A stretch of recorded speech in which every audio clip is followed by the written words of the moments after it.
Are you okay now? Yeah, yeah.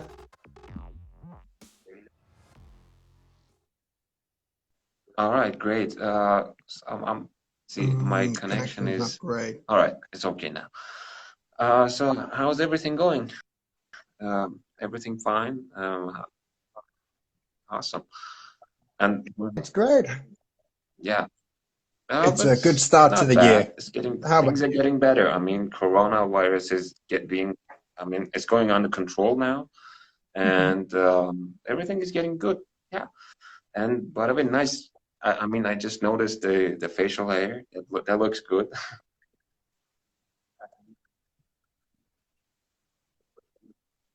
Yeah, I thought I'd that's true. change a little bit. Richard, I actually I have decided to actually hold some Insta lives. I mean, have some Insta lives with some of my friends, and talk about a little bit. Talk about the let's say Mhm. different topics. I mean, usually the topics that are more common both in IELTS and TOEFL speaking sections. And one of them is books and movies. I mean, which one do you prefer and Mhm. why? And actually, the most, as I have already told you before, the biggest problems that students have with these topics is that they cannot, and they're not comfortable talking. They're not comfortable giving their opinions. And so I thought, so what's better than talking to someone like you? I mean, a native speaker who is also a teacher. Uh, so let, actually, we're gonna talk about this a Mhm. little bit and see how we can, what is the best way to express our opinions about something when we are faced with a dilemma of like, not a dilemma, but with two options. Because mostly TOEFL speaking section in task one, it includes a Mhm. question that asks which one do you prefer and why, A or B, or maybe IELTS task three questions. They're all like this. So if I wanted to ask you which one you Mhm. prefer, movies or books, so what would you say? How would you answer this question?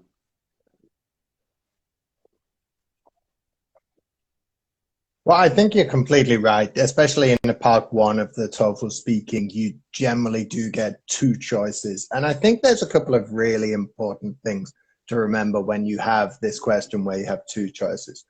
Firstly, you need to be really solid in how you give your opinion. So basically, you really don't want to say, I think, because we can go max than that. So instead of saying, I think, we need to think of some other ways to give our opinion.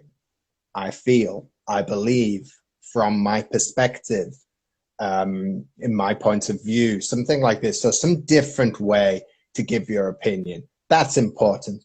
Also, you need to look at some vocabulary for comparing and contrasting because you're generally going to talk, for example, if there's a question about which do you prefer books or movies, if you're like me or you're like most people, you probably like both of them. So it's not such an easy decision where one of them's great and one of them's really not. So you need to look at some contrasting words.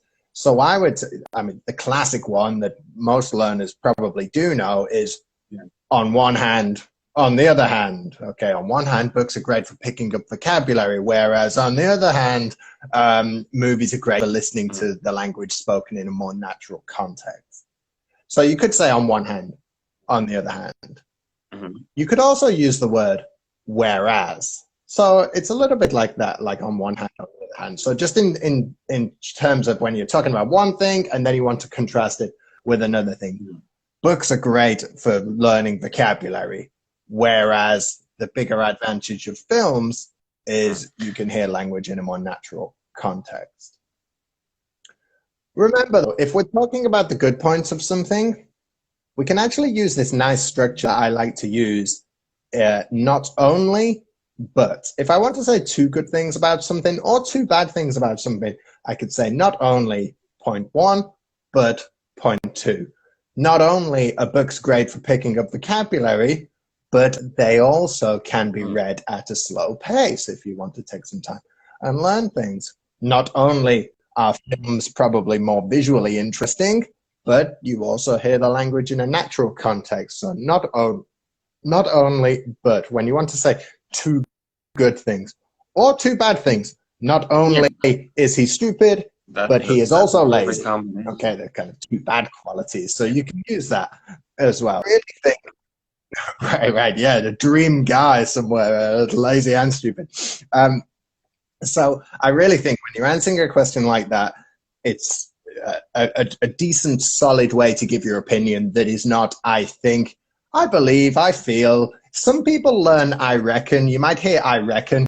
I probably wouldn't say that in a language exam because it's a little bit too informal, I would say. Some people say, I guess as well. Again, I think that's a little bit too informal. So I would go, I believe, I feel, something like that. And then you need to find some of those good ways to compare and contrast. And also, those exercises, they really want to hear some adjectives from you and some descriptive language. If you like books, why do you prefer books? Well, maybe books are more, it's more calm when you're reading a book, and you quite like reading a book just before bed when it's all quiet and it really gives you a chance to unwind after a long day. Paint a picture with your words. That's what the examiner really wants. So really try and paint a picture with stuff like that. So they're the first, just off the top of my head, They they're were the really first great tips tips. I I mean, would give. most of the students here are more concerned with the vocabulary and the grammar. I mean, not the grammar, not the accuracy, but they are more concerned with the range and the variety. But I always suggest, I mean, having an accurate but simple grammar is actually, I guess, more fruitful when in the long run. Like when you keep using structures that are not accurate, but just you're using a different range of them, a wide range of them, it's not gonna be easy to understand. Like if you, for example, if you hear something that had like two sentences, you see like the sentences have so many grammatical mistakes and so many vocabulary inaccuracies.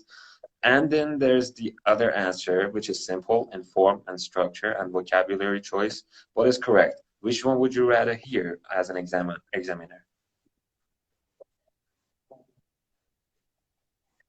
I'd rather hear a confident speaker using quite simple structures, but occasionally using some more complex vocabulary and even making a couple of mistakes, rather than somebody who's trying to be too complicated and making mistakes all the time and really just not communicating well. Remember, the aim is to communicate your ideas. So it's all about having that structure, though. I really think with the TOEFL exam, especially, all the speaking questions, they all follow a certain formula. All four questions have something which you can use and reproduce in every practice and then in the exam as well.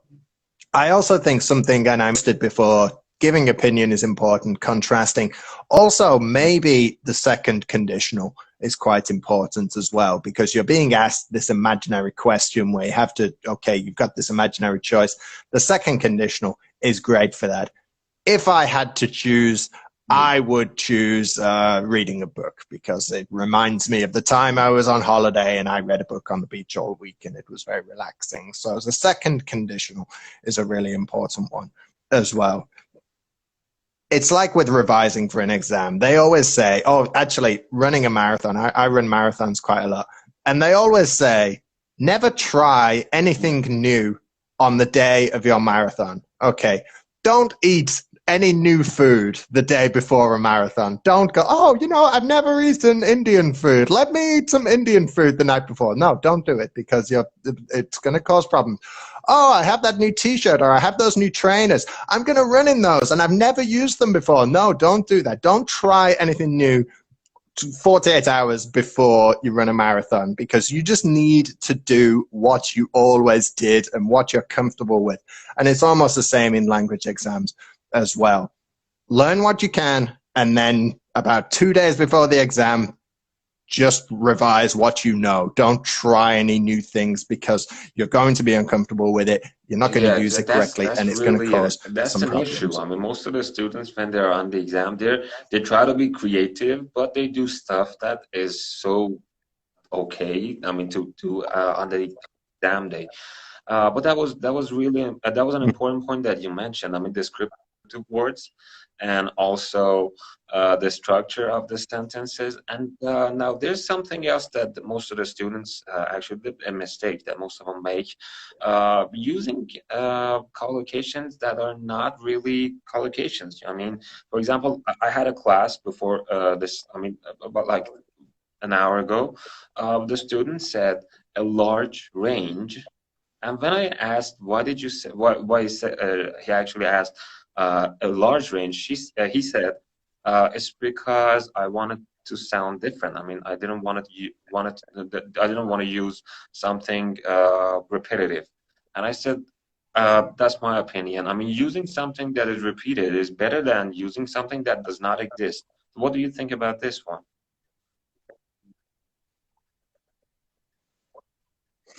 Yeah, don't try and become too inventive as well. Obviously, in painting that visual picture is good in those exams, but if you have heard the collocation a wide range of something, and you've seen it in quite a lot of things, I think you can understand that that is the way it's said. You've never seen large range. Don't think, oh, I'm going to invent something new for the language. We have enough. We have enough collocations. We don't need anybody inventing anything else. So just stick with what you know. And actually, probably going back to that first question, that's why reading is such a key thing, because you will pick up on certain things and you'll see certain patterns, collocations, dependent prepositions. You'll see these things over and over and over again, All and right, they yeah, will that eventually was make some great. I sense in your mean, mind. great advice. And in the end, is there anything else that you would like to add? Like any other advice? Any books that you would like would actually introduce the students to read to get to be more prepared for this topic, for this kind of topic, or anything else?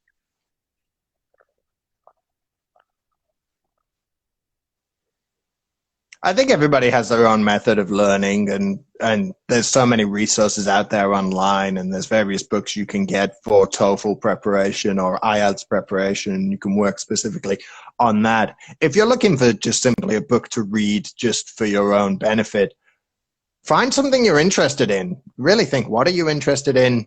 Buy a book in English about that. For example, if you're into art, buy I don't know, a biography of an artist or something. If you're into sport, there's a bunch of sport books out there. If you're into, if you're into photography, I'm sure there's some books about that or some information about that, including podcasts. There's all these kind of podcasts about sport and art and photography and politics and all these kind of things. So really just find something that's interesting for you, because at the end of the day, learning a language should be fun. So that means you do fun things that you normally do, and you like those. So yeah, don't try and make things too complicated. I All right, think keep great. it fun and you'll keep Thank you for motivated. joining me on this live. Uh, yeah. Before we go, I actually have some Oh, great. That would be idioms great. connected Yeah, with I wanted books to that I ask you, but wanted to go through I mean, I wanted to with ask you you. this, but I thought maybe you have So another class after this. So I was a little bit, scared of asking you. no, I've got 10, 15 minutes. So we can use the adjective an open book. We can use this about a person. John, he's an open book. He's just somebody who doesn't keep any secrets. Okay, if somebody's an open book, they don't keep any secrets. So that's quite a good adjective. We can also use the phrase to read someone like a book. If somebody is very obvious in their emotions, I have some friends, and you can immediately tell if they're happy, if they're sad, if they're angry, if they're frustrated, just by the look on their face. If they're lying, I can read you like a book. Okay, so you can kind of tell their emotions very, very easily. If we talk about something that's dishonest, we could call it the oldest trick in the book. Imagine if you're a student and you forget your homework and you say to your teacher, oh, I God forgot forbid. my homework. I didn't forget it. My dog ate my homework. And the teacher will say, that is the oldest trick in the book. I do not believe you at all. But So a once a dishonest parrot did thing, the eat my oldest trick in homework. the I mean, book, I had a we parrot. could say. Once it did, and nobody believed me, and the parrot was looking straight into my eyes, and it was like, no one's gonna believe I'm that I ate sure. your homework, but I did it. Yeah, that does happen sometimes. Oh, yeah, that's In June. We also have, we can say to be in somebody's good books or bad books. Okay, if you do something nice for me, Farzad, you're in my good books. So, I have a high opinion of you. If somebody does something bad, they are in my bad books. If my neighbor plays music very loud late at night, they're in my bad books. I don't like them. We can also talk about doing something by the book. I did the process by the book, and it just means I completely followed regulation and I did everything connected with that. We can also say to take a leaf out of someone else's book, and it means to copy some behavior from somebody else, usually a good behavior or a good quality, and to emulate that ourselves. Maybe if you're a parent, you might say to your son, oh, you should take a leaf out of John's book. He's always studying and he never gets in trouble at school. You should do that. You should take a leaf out of John's book. So you should try and do like John. And the last one I'm going to leave you with today is don't judge a book by its cover. And it means don't formulate an opinion about someone or about something immediately, because your initial impression might not be the full one, or it might change a little bit later. Yeah, that was on. So great. don't judge a book thank you very by much its cover. Okay? for your time, and I would love to do this again sometimes. I mean, maybe on a weekly basis, so that we can talk a little bit about this. That would be great, if you're free, of course. And I think probably like a 20-minute thing once a week is doable. Yeah, I don't want to do too long, but 20 minutes a week, yeah, we can definitely do that. We can talk about a few things, talk about this James Harden to Brooklyn Nets trade and how that's going to affect the NBA as cool, well. thanks. So we can Thank talk you about a very bunch much. of things. Okay. If there's anything else, if there's nothing else that you would like to add, then that'll be the end, I guess.